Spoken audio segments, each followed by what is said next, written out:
trying to figure out how to pace our homeschooling right now because Daniel has been more than a year advanced for a long time. So I started him on first grade, but at the same time, I had this big gap where I had a baby and we had like a few months of time off school, and I feel like we're a chunk of the way through the first grade stuff, but we're going like slow. This is like molasses. And I don't know if that's because developmentally he's not ready for it, or if it's because I've made it so it's not fun, or I've been less disciplined on it. I'm not sure why we're going slow like molasses. I think we probably need to set aside a lot more time to just practice, but I also wonder, like, should we just wait till he is a little bit more, just a little bit older? Because he's only 5, and he is partway through first grade now, and I don't know if it's fruitful or if it's efficient, if we're getting the best use out of our time by trying to just push him to do something that maybe he's not ready for. But I don't know if that's how it works. Is that how it works? Like, brain development wise, that's what they say. So I don't know. And then meanwhile, Gabriel, he's 4, but I'm doing kindergarten with him, and a lot of that, it's a bit because I do want him to be a few months ahead. That way I never feel stressed out. I want the kids to always be at least 6 months ahead or a year ahead, so that I never feel like I'm getting behind on homeschooling. If I ever wanted to transfer them into public school or private school or something else, there's no issue with that. They could just jump right in. That's what at least academics wise, they could just jump right in. So that's what I kind of have in mind. I'm just wondering, I'm kind of discouraged with doing the first grade stuff. I'm wondering if we should just not do that and just maybe repeat part of kindergarten, because I have to do the kindergarten stuff already with Gabriel, and doing the kindergarten stuff is on age with Daniel. Then they'll both be in kindergarten at the same time. And then it kind of undoes all the work that we did to get him over a year ahead. So I don't know.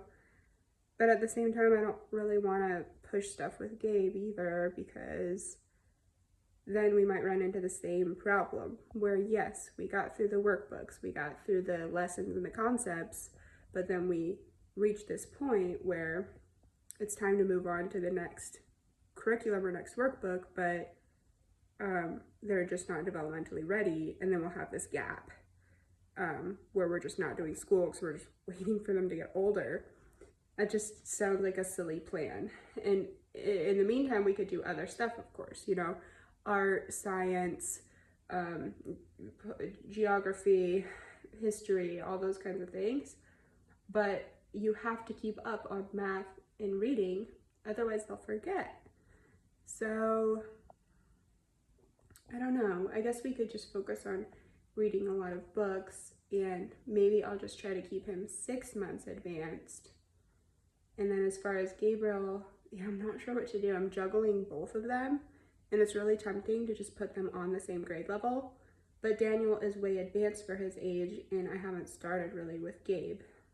So that's tough. I'm not sure what to do. And then on the other hand, I just kind of want to send them to private school so I don't have to deal with it.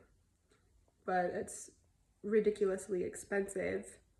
And we could afford private school, I think. I've never really looked into it, but I think we could afford it. But it's just not something that I would do, because I see that it's like more than $10,000 a year. So I'm going to be paying over $1,000 a month for each kid, versus just teaching them at home. I mean, I could do that. I guess a lot of people have to pay for daycare, and they're doing that. I mean, I don't know. I don't know. I don't know. I don't know. So I really need to come up with a plan for how we're going to do the rest of the school year, because we're in October now. I'm feeling like too stressed out. We have other stuff going on too. We have co-ops and sports and art classes and play groups and stuff. And so 2 out of 5 days of the weekdays, we are too busy to do the homeschooling. I feel like it's putting too much on them, because again, they're only 4 and 5 years old.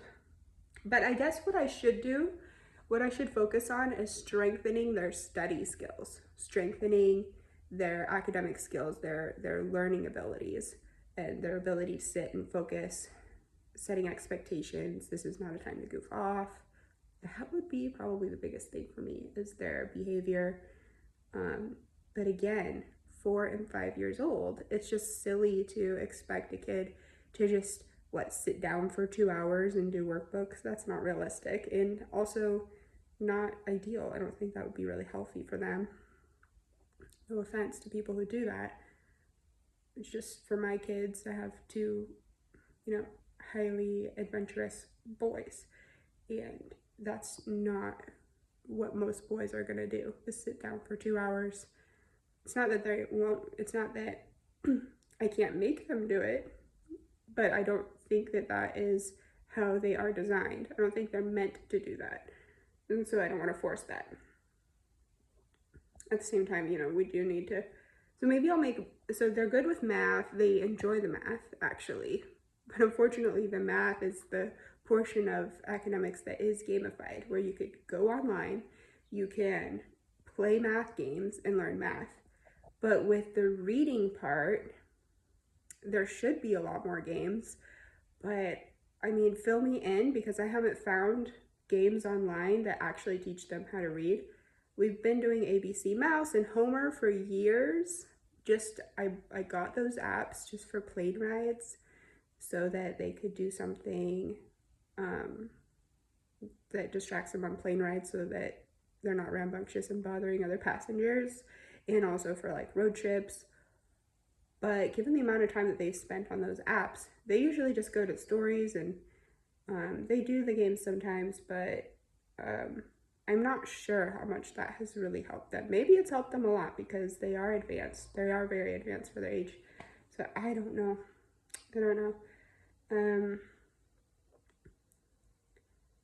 If I did more supervision with those apps and made sure that they were doing the stuff that's actually teaching them things and not just entertaining them, then maybe.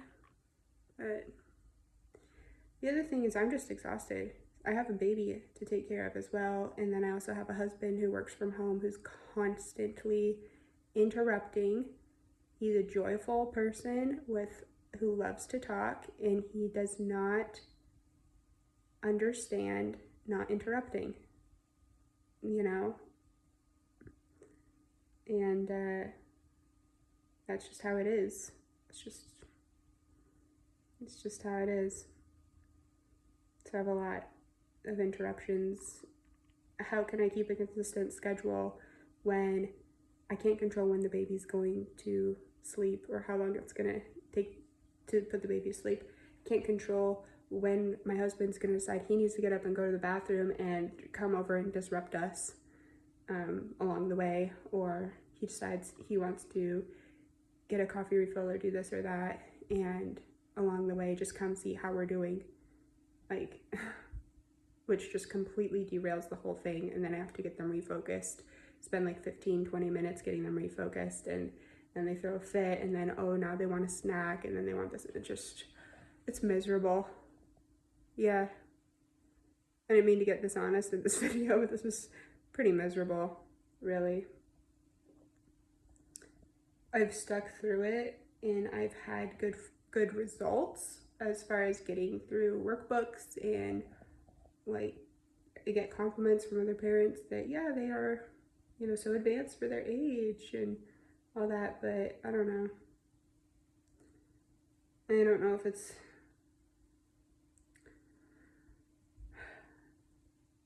it takes a toll on me. Like, I don't, I'm willing to sacrifice my entire life for my kids. That's what I've already done, and it's what I do. But even being self-sacrificial to this level ends up actually not benefiting the kids as much, because it's better to have a very well-functioning, well-rested, patient, full of energy mom versus mom who is burnt out, you know, because I am trying to be super mom all the time. So yeah, I don't know. I'm not sure what to do, because I don't want to fall back on what we're supposed to be doing academically. Also, one of the important homeschool books accidentally got left at the lake house. We haven't been able to go back to the lake house because we have had a lot of renters, which is really nice. We want renters at the lake house while we're not there, but you know, it's an hour drive just to go pick up that book real quick, which I would normally do if it was just me and the boys, but it's me and the boys and the baby boy, and I'm not gonna make the baby drive an hour there and an hour back all in one day in his little car seat, you know? Anyway, is this way too much information? I guess so, but yeah, I need to sit down, maybe just really review the key concepts for first grade so that it slides more like butter, it slices more like butter instead of like molasses and having it be frustrating. And you know, just go back to the basics and just review like all of the little rules that, you know, they get stuck on here and there. And that's what that missing book is supposed to do. We're supposed to be using that, but I'm gonna have to just do it myself without that book. Just help them review those. And then I guess what I'm kind of doing is, on one hand, when I'm teaching Gabriel, I'm reviewing things with Daniel. And on the other hand, when I'm teaching Daniel, Gabriel is also learning new things.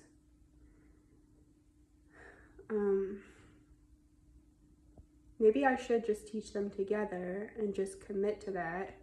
And it sucks that I'll have to redo the entire kindergarten thing with Gabriel, but Daniel will also get a chance to redo the kindergarten thing.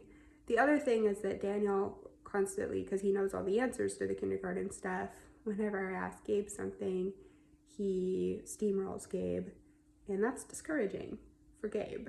That's, you know, that's not gonna be fun for him. So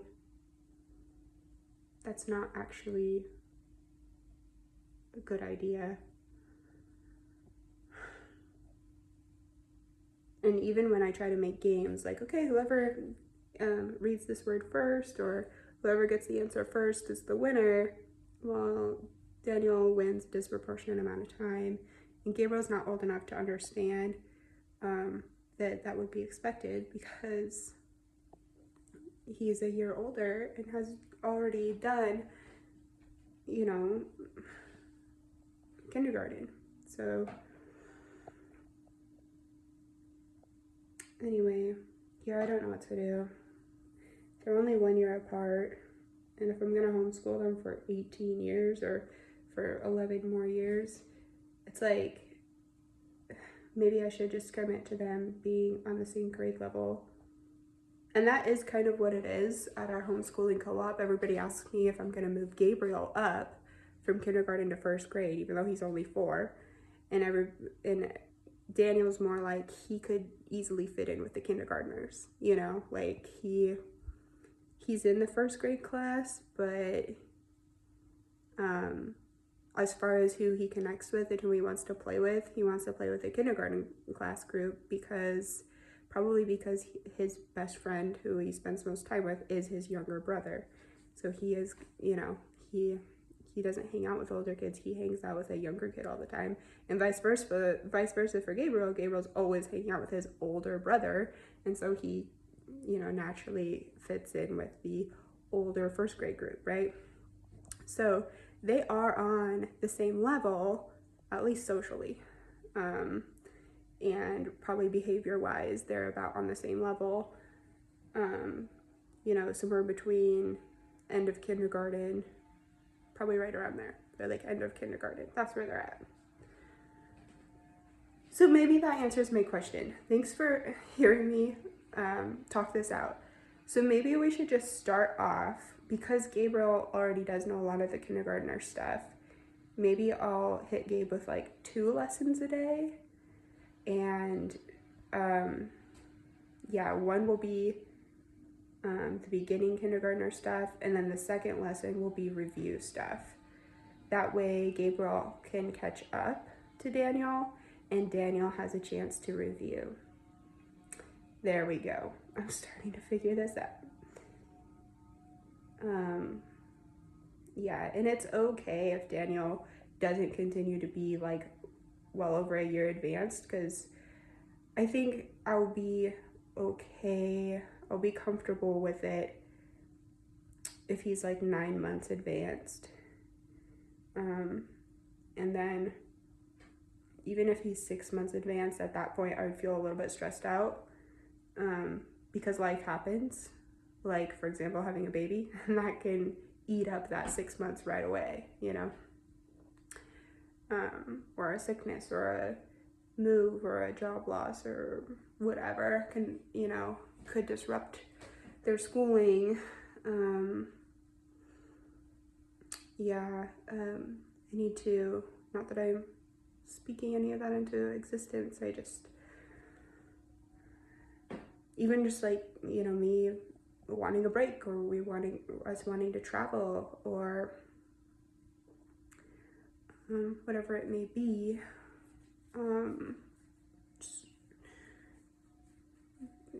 I just want to stay more than 6 months advanced. 1 year feels really good. I have like no stress about it.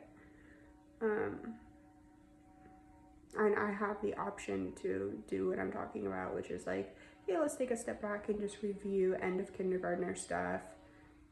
That's probably what we needed to do from the beginning, instead of jumping right into first grade after this big gap. He finished kindergarten, and then I had this big gap where I had a baby. So we probably needed to review anyway. So that takes care of English. And then as far as math goes, I'll have to do their math with them separately, because Daniel is good on math. There's nothing that we need to review on math. He's just kind of flying through. He's always flown through math. But Gabriel needs to be taught. I have not taught him the math yet, and that just has to happen. So I need to catch him up on the math. Another huge thing, like I was talking about before, with maybe I should just focus on their study skills. Another huge thing where maybe I don't have to have them on the same grade level is just teaching them how to do independent work a lot more, because right now I have to micromanage every single detail. Fine grain, pixelated detail. I have to do every single thing. And so I need to teach them how to do their work more independently. It's not time to goof off. It's time to be serious, get it done in a reasonable amount of time, sit down, focus. And I guess I need to do some research on what's developmentally appropriate as far as that goes, because again, with boys who are this age, that's just it, you have to be realistic with how much they're going to be able to do school independently.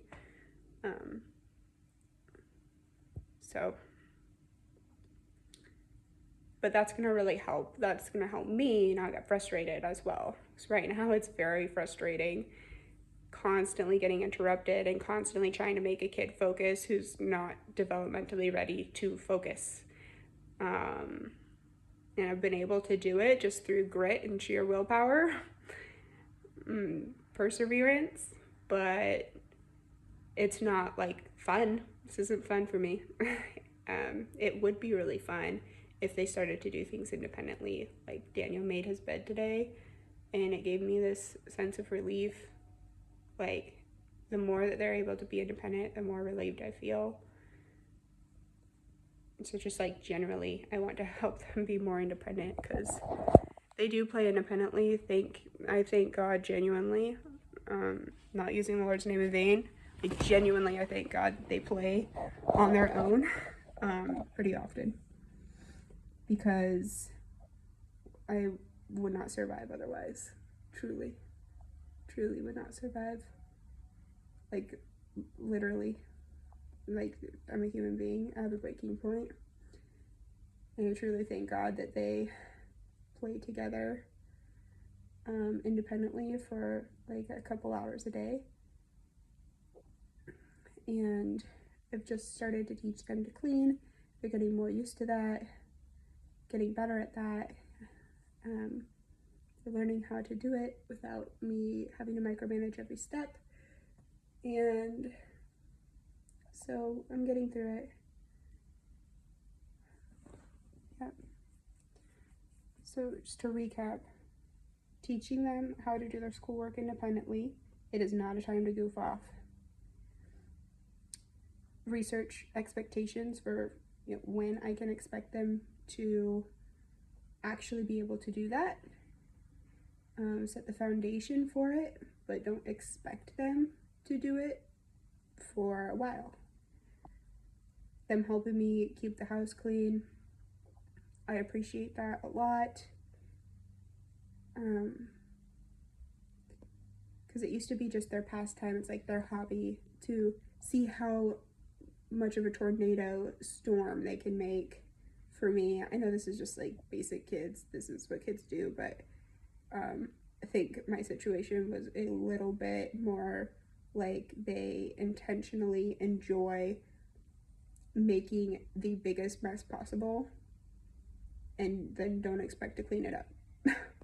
So I taught them not to do that by making them clean up their own messes, and they are old enough to do it, so they have quieted down on making those messes now that they are held accountable for them.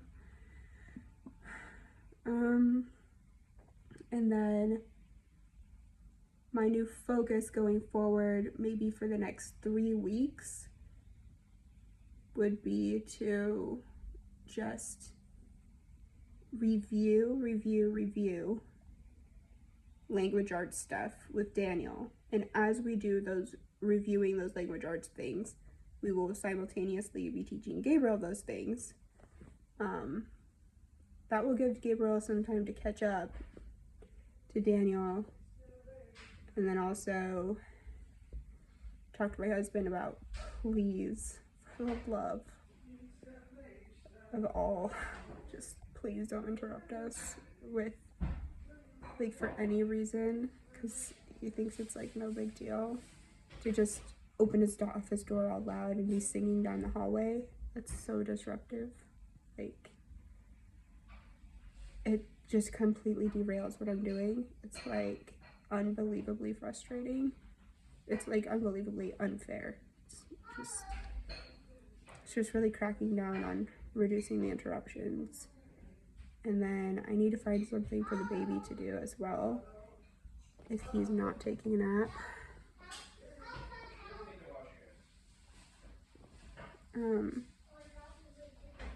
But that'll help a lot once the kids can be independent with their to wash my hands. It's not letting me wash my hands. You can wash your hands in the boy bathroom. Go use the stay away from there because baby's sleeping. There are 2 other sinks. Why can't you just wash your hands? Anyway,